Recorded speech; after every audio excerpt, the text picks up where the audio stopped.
ಇದು ಹುಲ್ಲಿನಿಂದ ಮಾಡೋದರಿಂದ ನೈಸರ್ಗಿಕ ವಸ್ತುಗಳನ್ನು ಬಳಸಿ ಮಾಡಿದ್ದು ಬಹಳ ಒಳ್ಳೆಯದು ಅಂತಕ್ಕಂಥದ್ದು. ನೀವೀಗ ಕೇಳುತ್ತಿದ್ದೀರಾ ಮಾಹಿತಿ ಖಜಾನೆಯ ಕಾರ್ಯಕ್ರಮಗಳನ್ನು. ಗ್ರಾಮೀಣ ಪ್ರದೇಶದ ವಸ್ತುಗಳನ್ನು ಪರಿಚಯಿಸುವ ವಿಶೇಷ ಕಾರ್ಯಕ್ರಮ ಗ್ರಾಮೀಣ ನೆನಪುಗಳು. ಇದರಲ್ಲಿ ಪ್ರಮುಖವಾಗಿ ಗ್ರಾಮೀಣ ಪರಿಸರದ ಮರೆಯಾಗುತ್ತಿರುವ ವಸ್ತುಗಳನ್ನು ಅಥವಾ ವಿವಿಧ ಉಪಕರಣಗಳನ್ನು ಪರಿಚಯಿಸುವ ವಿಶೇಷ ಪ್ರಯತ್ನ. ನೀವು ಕೇಳಿ, ನಿಮ್ಮ ಪ್ರೀತಿ ಪಾತ್ರರೊಂದಿಗೆ ಹಂಚಿಕೊಳ್ಳಿ. ಕೇಳಿ ಗ್ರಾಮೀಣ ನೆನಪುಗಳು. ಗ್ರಾಮೀಣ ನೆನಪುಗಳು. ಗ್ರಾಮೀಣ ನೆನಪುಗಳು. ಗ್ರಾಮೀಣ ನೆನಪುಗಳು. ಇನ್ನು ಹೆಚ್ಚು ಉಪಯುಕ್ತ ಮಾಹಿತಿಯನ್ನು ನಮ್ಮ ಯೂಟ್ಯೂಬ್ ವಾಹಿನಿಯಿಂದ ಏನಾದರೂ ನಿರೀಕ್ಷಿಸುತ್ತಿದ್ದೀರಾ? ನಿರೀಕ್ಷಿಸಿದಲ್ಲಿ ಬೆಲ್ ಐಕಾನ್ ಅನ್ನು ಕ್ಲಿಕ್ ಮಾಡುವುದರ ಮೂಲಕ ಸಬ್ಸ್ಕ್ರೈಬ್ ಆಗಿ.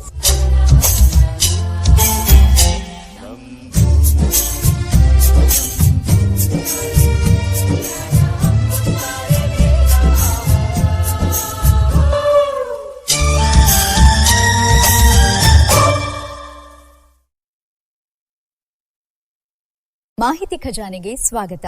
ದಯವಿಟ್ಟು ನಮ್ಮ ಚಾನೆಲ್ಗೆ ಚಂದಾದಾರರಾಗಿ ಮತ್ತು ನಮ್ಮನ್ನ ಬೆಂಬಲಿಸಿ. ಧನ್ಯವಾದಗಳು. ಪ್ರೀತಿಯ ಕೇಳುಗರಿಗೆಲ್ಲ ನಮಸ್ಕಾರ.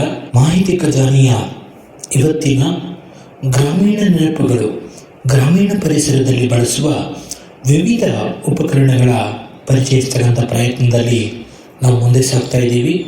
ಇವತ್ತು ನಾವು ಪ್ರಮುಖವಾಗಿ ಮೈಸೂರು ದಸರಾದಲ್ಲಿ ಬಳಸ್ತಕ್ಕಂತಹ ಗಾದಿ ಅನ್ನುವಂತಹ ಈ ಉಪಕರಣವನ್ನು ಪರಿಚಯಿಸಿಕೊಳ್ಳೋಣ. ಪ್ರಮುಖವಾಗಿ ಮನುಷ್ಯ ಹಾಗೂ ಪ್ರಾಣಿಗಳ ನಡುವೆ ಅವಿನಾಭಾವ ಸಂಬಂಧವಿರುತ್ತದೆ.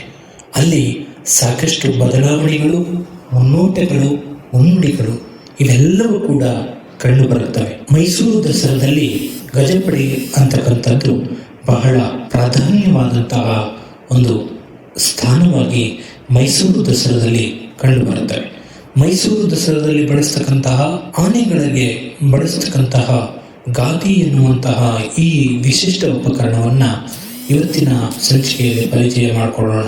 ಇನ್ನು ಪ್ರಮುಖವಾಗಿ ಯಾವುದೇ ಪ್ರಾಣಿಯನ್ನು ಹಾಗೂ ಆ ಪ್ರಾಣಿಯ ಮೇಲಿನ ಕವಚವಾಗಿ ಇದನ್ನು ಬಳಸ್ತಾರೆ. ಪ್ರಮುಖವಾಗಿ ಯಾವುದೇ ಪ್ರಾಣಿಯ ಮೇಲೆ ಯಾವುದೇ ವಸ್ತುವನ್ನು ಒರೆಸಬೇಕು ಅಂದರೆ ಅದರ ಅಡಿಭಾಗದಲ್ಲಿ ಈ ಕವಚವನ್ನು ಯಾವಾಗಲೂ ಕೂಡ ಎತ್ತಿನಿಂದ ಹಿಡಿದು ಆನೆಯವರೆಗೆ ಎಲ್ಲ ಪ್ರಾಣಿಗಳಿಗೂ ಕೂಡ ಇದನ್ನು ಬಳಸ್ತಕ್ಕಂಥದ್ದನ್ನು ಪ್ರಮುಖವಾಗಿ ಗಮನಿಸ್ತೇವೆ. ಇನ್ನು ಪ್ರಮುಖವಾಗಿ ಈ ಗಾದಿ ಅಂತಕ್ಕಂತಹ ಉಪಕರಣ ಪ್ರಾಣಿಯ ಮೇಲೆ ಹಾಸಿಗೆಯ ರೀತಿಯಲ್ಲಿ ಹಾಸಲ್ಪಟ್ಟಿರುತ್ತದೆ. ಪ್ರಾಣಿಯ ಉಂಟಾಗುವ ಭಾರವನ್ನು ಸಮ ಪ್ರಮಾಣದಲ್ಲಿ ಹಂಚಿಕೆ ಮಾಡಲು ಇದು ಪ್ರಮುಖ ಕಾರ್ಯನಿರ್ವಹಿಸ್ತಕ್ಕಂಥದ್ದನ್ನು ನಾವು ಗಮನಿಸಬೇಕು. ಪ್ರಮುಖವಾಗಿ ಮೈಸೂರು ದಸರಾದಲ್ಲಿ ಬಳಸ್ತಕ್ಕಂತಹ ಗಾದಿಯು ಈ ಅಂಬಾರಿಯನ್ನು ಹೊರತಕ್ಕಂತಹ ಆನೆಯ ಮೇಲೆ ಹಾಸಲ್ಪಡ್ತಕ್ಕಂತಹ ಒಂದು ಮೂಳೆಯ ರಕ್ಷಕನಾಗಿ ಈ ಗಾದಿ ಕಾರ್ಯನಿರ್ವಹಿಸುತ್ತೆ. ಯಾಕಂದರೆ ತೂಕ ತುಂಬ ಇರುತ್ತೆ. ಆ ತೂಕವನ್ನು ತಡೆದುಕೊಳ್ತಕ್ಕಂತಹ ಶಕ್ತಿಯನ್ನು ಆನೆಗೆ ಈ ಗಾದಿಗಳು ನೀಡ್ತಕ್ಕಂಥದ್ದನ್ನು ಪ್ರಮುಖವಾಗಿ ಗಮನಿಸ್ತೇವೆ. ಪ್ರಮುಖವಾಗಿ ಈ ಕಲೆಯನ್ನು ಮೈಸೂರು ಅರಸರು ಏನಿರ್ತಾರೆ ಅವರು ಬಳಸ್ತಾ ಇದ್ರು. ಅಂದರೆ ಆಗಿನ ಕಾಲದಿಂದಲೂ ಕೂಡ ಇದನ್ನು ಬಳಸ್ತಾ ಇದ್ರು. ನಂತರದಲ್ಲಿ ಮೈಸೂರು ದಸರಾ ಜಂಬೂ ಸವಾರಿ ಅಂತಕ್ಕಂಥದ್ದು ಪ್ರಾರಂಭ ಆಯಿತು. ಆ ಜಂಬೂ ಸವಾರಿಯಲ್ಲಿ ಸಾಕಷ್ಟು ಸುಧಾರಣೆಯನ್ನು ತಂದರು.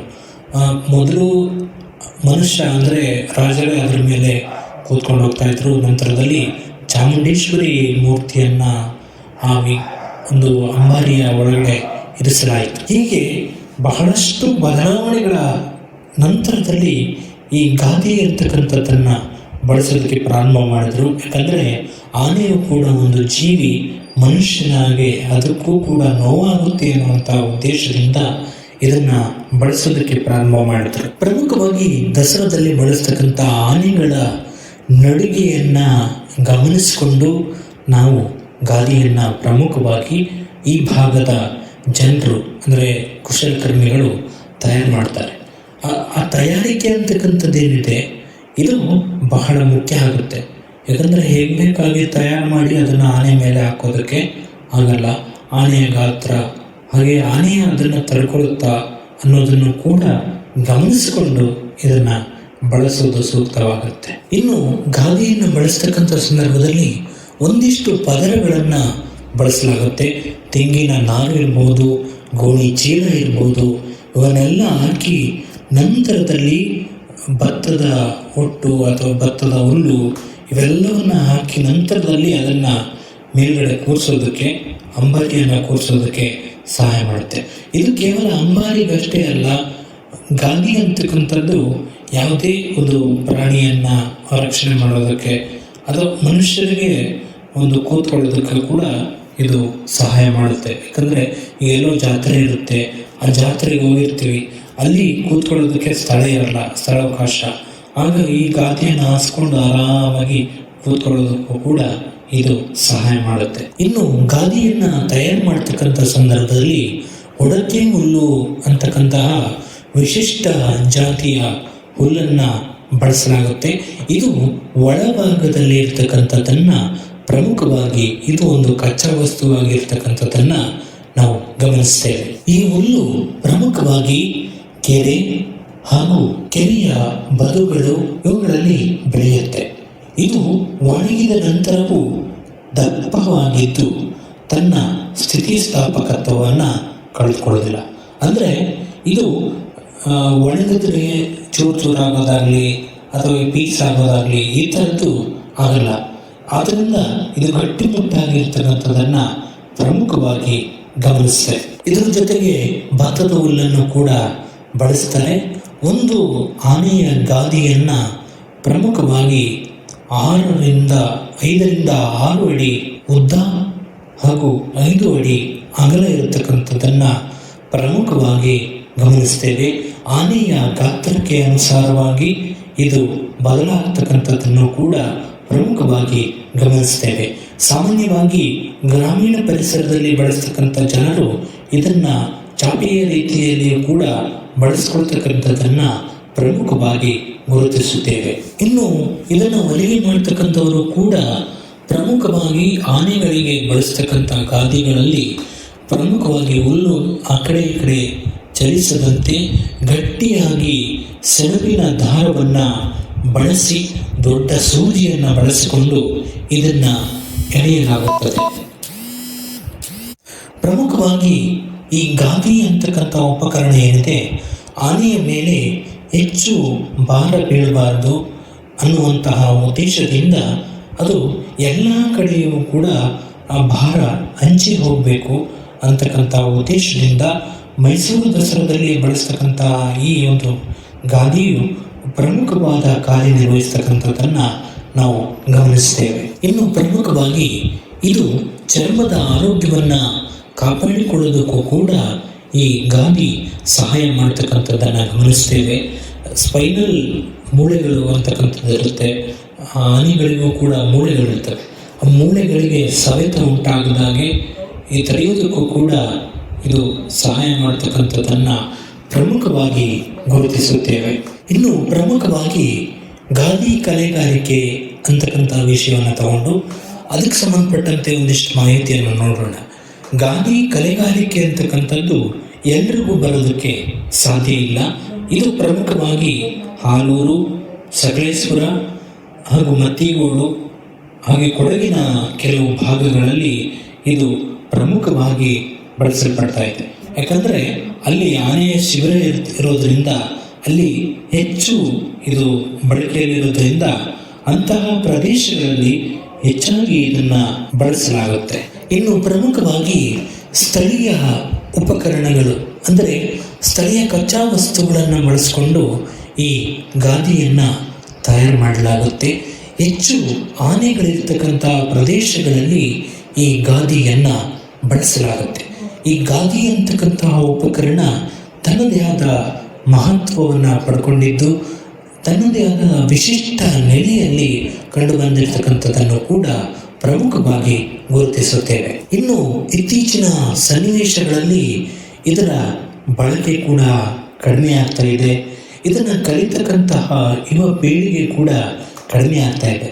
ಅಂದರೆ ನಮಗೆ ಬೇಕು ಅನ್ನುವಂತಹ ಒಂದು ಸಂಸ್ಕೃತಿ ಇತ್ತೀಚೆಗೆ ಬೆಳೀತಾ ಇದೆ. ಅಷ್ಟೇ ಅಲ್ಲದೆ ಹೂಳು ತುಂಬತಕ್ಕಂಥದ್ದು, ಕೆರೆಯಲ್ಲಿ ಹೂಳು ತುಂಬುವುದರ ಪರಿಣಾಮದಿಂದಾಗಿ ಇಂತಹ ನೈಸರ್ಗಿಕ ಸಸ್ಯಗಳು ಬೆಳೆಯದೇ ಇರತಕ್ಕಂಥದ್ದು ಕೂಡ ಇದಕ್ಕೆ ಮುಖ್ಯ ಸವಾಲಾಗಿರ್ತಕ್ಕಂಥದ್ದನ್ನು ಗಮನಿಸ್ತೇವೆ. ಇನ್ನು ಪ್ರಮುಖವಾಗಿ ಸ್ಥಳೀಯ ಉಪಕರಣಗಳು ಇವೆಲ್ಲವೂ ಕೂಡ ಕಡಿಮೆ ಆಗ್ತಾ ಇದೆ. ಇನ್ನು ಎಮ್ಮೆಗಳಿಗೆ, ಎತ್ತುಗಳಿಗೆ ಇದೇ ಪ್ರಕಾರವಾದ ಗಾದಿಗಳನ್ನು ಬಳಸಲಾಗ್ತಾ ಇದೆ. ಈ ಗಾದಿಗಳು ಸ್ಥಳೀಯವಾಗಿ ದೊರೆಯದೇ ಇದ್ದರೂ ಕೂಡ ಆನೆಯನ್ನು ಬೆಳೆಸ್ತಕ್ಕಂಥ ಪ್ರದೇಶಗಳಲ್ಲಿ ಅಥವಾ ಆನೆಗಳನ್ನು ಸೆರೆ ಹಿಡಿದಂತಹ ಪ್ರದೇಶಗಳಲ್ಲಿ ಇದು ಹೆಚ್ಚು ವ್ಯಾಪಾರದಲ್ಲಿ ಇರತಕ್ಕಂಥದ್ದನ್ನು ಗಮನಿಸ್ತೇವೆ. ಇಲ್ಲೂ ಕೂಡ ಸಾಕಷ್ಟು ಸವಾಲುಗಳಿದೆ. ಸರ್ಕಾರಗಳು ಕೂಡ ಇದಕ್ಕೆ ಪ್ರೋತ್ಸಾಹ ನೀಡೋದ್ರ ಮೂಲಕ ಇಂತಹ ಕಲೆಯನ್ನು ಉಳಿಸಬೇಕಾಗಿದೆ. ಇನ್ನು ಪ್ರಮುಖವಾಗಿ ನೊಗವನ್ನು ತಡೆಯಲು ಹಾಗೂ ಎತ್ತಿನ ಕುತ್ತಿಗೆಯ ಮೇಲೆ ಭಾರವನ್ನು ತಡೆಯಲು ಕೂಡ ಈ ಗಾದಿ ಎನ್ನುವ ಉಪಕರಣ ಸಹಾಯಕವಾಗುತ್ತದೆ. ಅಂದರೆ ಇದು ಪ್ರಮುಖವಾಗಿ ಹುಲ್ಲು ಹಾಗೂ ಮೆತ್ತನೆಯ ವಸ್ತ್ರಗಳನ್ನು ಬಳಸಿಕೊಂಡು ಇವನ್ನು ತಯಾರು ಮಾಡೋದರಿಂದ ಯಾವುದೇ ಅಪಾಯ ಕೂಡ ಇರೋದಿಲ್ಲ. ಇನ್ನು ಕೆಲವು ಮಾದರಿ ಆನೆ ಶಿಬಿರಗಳು ಇವುಗಳಿಗೆ ಬಹಳಷ್ಟು ಉದಾಹರಣೆಯಾಗಿದೆ. ಯಾಕಪ್ಪ ಅಂದರೆ ಈ ಗಾದಿ ಅಂತಕ್ಕಂತಹ ಉಪಕರಣವನ್ನು ಜಾಗರೂಕತೆಯಿಂದ ಬಳಸಬೇಕು. ಅವುಗಳಲ್ಲಿ ಏನಾದರೂ ತಾಂತ್ರಿಕ ತೊಂದರೆ ಆಗಲಿ ಅಥವಾ ಚುಚ್ಚಿಕೊಳ್ಳತಕ್ಕಂತಹ ಒಂದು ವ್ಯವಸ್ಥೆ ಆಗಲಿ ಇದ್ದರೆ ಆನೆಗಳಿಗೆ ಕೋಪ ಧರಿಸುವಂತಹ ಸಾಧ್ಯತೆ ಇರುತ್ತೆ. ಹಾಗಾಗಿ ಮೃದುವಾಗಿ ಇರುವ ಹಾಗೆ ಈ ಗಾದಿಯನ್ನು ತಯಾರು ಮಾಡಬೇಕಾಗತ್ತೆ. ಇಂತಹ ಸನ್ನಿವೇಶಗಳು ಸರ್ವೇ ಸಾಮಾನ್ಯವಾಗಿ ಪ್ರತಿ ವ್ಯವಸ್ಥೆಯಲ್ಲೂ ಕೂಡ ಕಂಡು ಬರುತ್ತವೆ. ಇನ್ನು ಆನೆಗಳ ಮೇಲೆ ಯಾವಾಗಲೂ ಕೂಡ ಗಾದಿಯನ್ನು ಹಾಕಿರಲ್ಲ. ಯಾಕಪ್ಪ ಅಂದರೆ ಇದು ಒಂದು ರೀತಿ ಕಿರಿಕಿರಿಯನ್ನು ಕೂಡ ತರಿಸುತ್ತೆ. ಪ್ರವಾಸಿಗರು ಯಾವಾಗ ಸವಾರಿ ಮಾಡ್ತಾರೆ ಅಂತಹ ಸಂದರ್ಭದಲ್ಲಿ ಮಾತ್ರ ಇನ್ನು ಮೇಲೆ ಬಿಡುವಾಗೆಲ್ಲ ಗಾದಿಯನ್ನು ತೆಗಿತಾರೆ. ಯಾಕಂದರೆ ಇದು ತುಂಬ ತೊಂದರೆಯನ್ನು ಕೂಡ ಕೊಡುವಂಥ ಸಾಧ್ಯತೆ ಇರುತ್ತೆ. ಏನೋ ಒಂದು ರೀತಿ ಭಾರ ಅನ್ನಿಸ್ತಾ ಇದೆಯಲ್ಲ ಅಂತ ಆನೆಗಳು ಹೇಗೇನೋ ಆಡೋದಕ್ಕೆ ಪ್ರಾರಂಭ ಮಾಡ್ತವೆ. ಹಾಗಾಗಿ ಇದನ್ನು ಕಳಚಿಡಲಾಗುತ್ತೆ. ಇನ್ನು ಗಾದಿಯಿಂದ ಏನಾದರೂ ಗಾಯ ಏನಾದರೂ ಅಕಸ್ಮಾತ್ತಾಗಿ ಉಂಟಾದರೆ ಆನೆಗಳ ಮೈಯನ್ನು ತಣ್ಣಗಿನ ನೀರಲ್ಲಿ ತೊಳೆದು ಅದಕ್ಕೆ ಚಿಕಿತ್ಸೆಯನ್ನು ನೀಡೋದ್ರ ಮೂಲಕ ಅದನ್ನು ಗುಣಪಡಿಸಲಾಗುತ್ತೆ. ಇನ್ನು ಇತ್ತೀಚಿನ ಸಂದರ್ಭದಲ್ಲಿ ಆನೆಯನ್ನು ಬಳಸಬಾರದು ಮೆರವಣಿಗೆಗೆ ಅಂತಕ್ಕಂಥ ಕೂಗಿದೆ. ಈ ಕೂಗಿಗೆ ತಡೆಗಟ್ಟೋದಕ್ಕೋಸ್ಕರ ಈ ಗಾದಿ ಬಹಳ ಪ್ರಮುಖ ಪಾತ್ರ ವಹಿಸುತ್ತೆ. ಯಾಕಂದರೆ ಭಾರವನ್ನು ಕಡಿಮೆ ಮಾಡುವುದರ ಮೂಲಕ ಇದು ತನ್ನದೇ ಆದ ಕಾರ್ಯವನ್ನು ನಿರ್ವಹಿಸ್ತಕ್ಕಂಥ ಪ್ರಯತ್ನವನ್ನು ಕೂಡ ಮಾಡುತ್ತೆ. ಇನ್ನು ಆಧುನಿಕತೆ ಬೆಳೆದಂತೆ ಈ ಗಾದಿಯಲ್ಲಿಯೂ ಕೂಡ ಸಾಕಷ್ಟು ಬದಲಾವಣೆಗಳನ್ನು ತರುವ ಪ್ರಯತ್ನವನ್ನು ಕೂಡ ಮಾಡ್ತಾ ಇದ್ದಾರೆ. ಆದರೆ ಅದು ಸಂಶೋಧನೆಯಲ್ಲಿದೆ, ಸಂಶೋಧನೆಯನ್ನು ನಡೆಸ್ತಾ ಇದ್ದಾರೆ.